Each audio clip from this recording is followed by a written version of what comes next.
of the Maywood Police Department, the Illinois Amber Alert no notification system has been activated. The Maywood Police have confirmed a child abduction that occurred at 1701 South First Avenue, Maywood. Kiara Montgomery is a black female, 3 years old, 3 feet tall and weighs 30 pounds with short black hair and brown eyes. She was last seen wearing a pink blouse and maroon pants during ABCSS visitation with the suspect Shayna K. Davis, black female, 31, 5 feet 4 inches and weighs 152 pounds. Shayna was last seen wearing a black and white dress.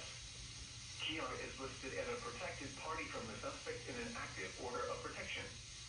DCSS reported that Kiara was forced by the suspect into a silver 2021 Honda Insight driven by an unknown black female.